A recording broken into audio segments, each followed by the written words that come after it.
2 steps. He bought, he sold, added no value in between. That's where the potential for harm is. That's commerce. That can be regulated. That can be taxed. But if they get you thinking commerce is buy or sell, they will regulate every aspect of your life. And the trick is, they don't want to have to work for the bread. They don't want to have to grow the wheat, mill the flour, or bake the bread. They want bread with everyone else working, while they can just sit back and say, oh, where's the honey now? The trick is to identify properly what these words mean, because if you don't, they will define the words for you. And they will always define them in a way that sees you paying them. All the time.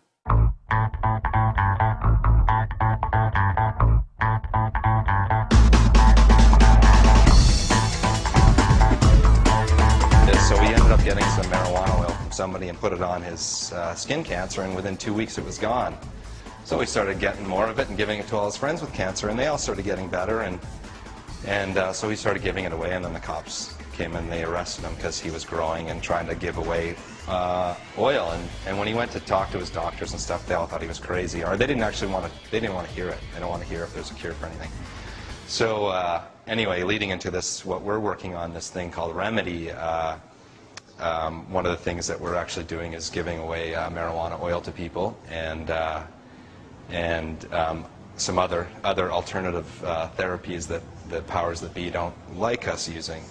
And we actually had a friend of ours go into a hospital yesterday. There's a 24-year-old guy with leukemia, and he's basically on his last leg, and so they went in there, they gave him some oil and one of these fancy watches here that I got, and actually more intense version of that, and they hooked him up to this machine, and they found out that his cancer was in fact a virus and a fungus and a bacteria. How shocking. So anyway, they started treating him. Within 10 minutes he had all his color back. He went from gray to normal looking. And today he got up and he walked around for the first time in like 4 months. So from yesterday. So and these guys are afraid that they're going to be shut down because they're helping people. And that's what happened with Rick Simpson, and it happens with anybody who actually tries to help out. They stop you. So one of my I'm actually really happy that they're bringing Codex in, because it will hopefully stand to wake some people up, because they're going to try to take everything from us. So we really need to wake up to what's going on. So anyway, what I was going to go to is this place that we're going to open up hopefully soon. Is I want to have a big sign on the thing that says, which cure for cancer do you want? And of course they won't like that, but it's okay. I don't know quite understand what Codex are. Codex Alimentaris or something. It's basically an act that's being developed in Europe, and they're going to bring it into all of the all the countries, all the corporations, and it's essentially completely restricting all alternative health care. One thing I heard was that, like vitamin C, if you want vitamin C, you'll need to go get a prescription, and you only be able to get a 50-milligram pill. That'll be the biggest size of pill you'll be able to get. Yeah. So, and it goes back to like what Rob was talking about. The guy, the hunter. He had like 12 charges against him, and they actually tried to stick one charge, and the only charge they tried to stick was him threatening the officer, because that's the only one in common law, because you can't threaten anybody. So that's the one they tried, because all the other ones were all the fluffy laws that they have, and they didn't mean anything, but the one they actually tried to get to stick was the one that that was actually a threat, and is not right in common law, or shouldn't be. You know, we shouldn't allow people to threaten other people. So. How did he handle that?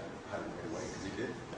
Well, yeah, they dismissed it all though after they went to court, and his name wasn't even on. Oh, that was his girlfriend. I can't remember. He entered into an agreement with them. Yeah, he sat down and said, that's right. Yeah, yeah. But they had his girlfriend, because when they did that, his girlfriend or his wife, she was in the house, and they came in saying, "Where are the handguns? Where are the handguns?" And they didn't have any handguns. He's a hunter. He's like, "I don't have handguns." And then they started saying to her, you know, they're like, "Where are the handguns?" And they're roughing her up a bit. And she's like, "We don't have any handguns." But they charged her with everything too. And we went to court for her. She wasn't even on the docket. After they did all her paperwork and they started asking questions, she wasn't even on it.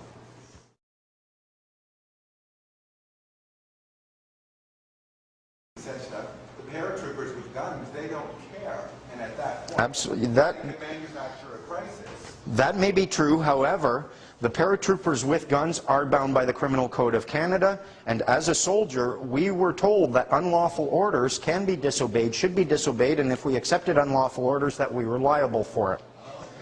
Also, now let's bear in mind, according to the Bill of Rights and the Canadian people, our rights, we have a right to form our own police force. And that's what we're in the process of doing, is creating the Freeman Society of Canada, the Canadian Common Corps of Peace Officers, and these peace officers would be empowered as peace officers only. They would have no statute authority or no statutory enforcement authority, but they would be empowered to enforce the Criminal Code of Canada against existing cops, lawyers, judges, politicians. So if we do a claim of right and they ignore it like you're concerned with, hey, we've got guys with guns too. And if it comes to a point where that is the case, then that's what we're going to have to do. But I don't see that. If we can prove that we have that right as remedy, then that's what's going to cause the cops to say, holy mackerel, we better smarten up. And we do have that power. Anyone here can stand up and claim and act as a peace officer. Read the sections carefully. You could hire me as a peace officer. I could lay claim I am now a peace officer, and if they tried coming and interfering with what I was doing, it would be them interfering with a peace officer. Now, they're peace officers, but they're also statute enforcement officers or policy enforcement officers. What they are doing is they're enforcing a policy and then claiming they're acting as a peace officer, but the moment they breach the peace, the moment they operate with fraud, gross negligence, if they're using extortion or duress, they're no longer enjoying the protection of peace officer status. We're going to have to play very carefully with this because, as you said, there's people out there with guns, they like their power, and it has to come in a way where the change has to be inclusive. They have to see benefit to themselves. And what we're doing is very much like trying to take a bone away from a snarling dog. You better have a Scooby snack or two.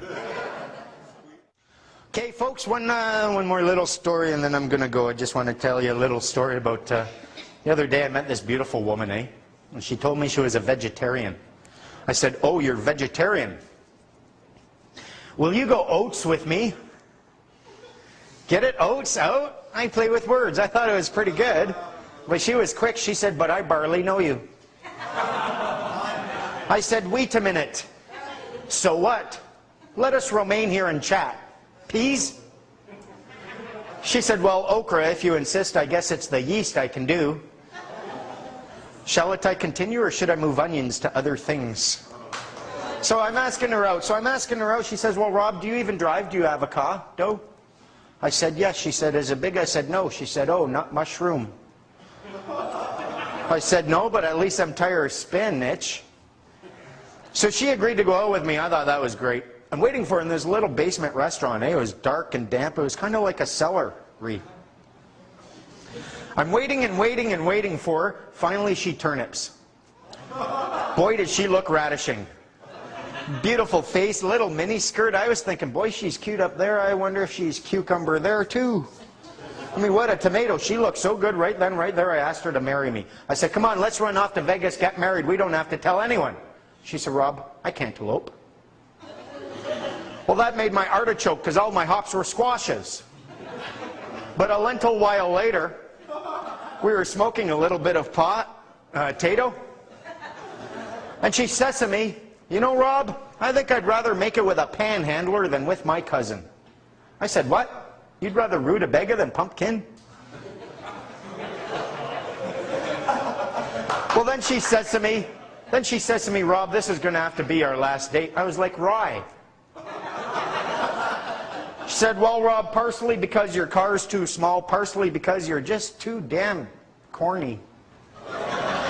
And I've got to admit, I probably yams. I hope I didn't offend anyone with the cucumber there part, but I figured, hey, at least I left out kumquat.